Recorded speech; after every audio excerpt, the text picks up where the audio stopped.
I mean, obviously the biggest shift is video, but I do think, podcasting in general is still growing, which I'm encouraged about.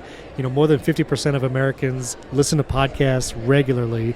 That's more than ever before. And so I think the biggest shift is, you've seen in the news over the years, podcasting is dead, podcasting is over.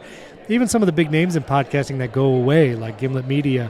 But what I'm encouraged is the biggest shift is it's still growing, and people still love it. And I have kids that are teenagers and younger, and even they are discovering podcasts for the first time and loving it.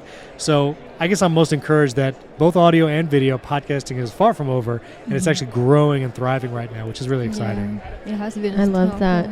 I think it's growing immensely, honestly, and quite rapidly. You've been in the podcasting space for probably a decade, I would say. Yeah, more, yeah. Okay, more than a decade. Okay, Yeah, my notes need to be fact I was checked. literally, my first podcast, I was writing the RSS feed in TextEdit on my Mac because podcast hosts weren't a thing. So I would upload that XML file via FTP, if anybody knows what that is, to a web server, and then the MP3, I was doing it. So you've been helping creators level up video podcasting with Riverside. What's the most common mistake you see new podcasters make on video?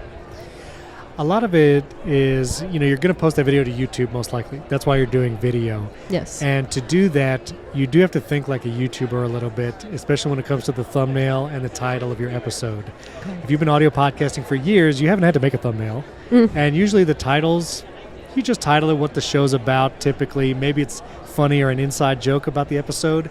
But when you publish it to YouTube, you need to think about, how do I package this so someone who's never heard the podcast wants to click it?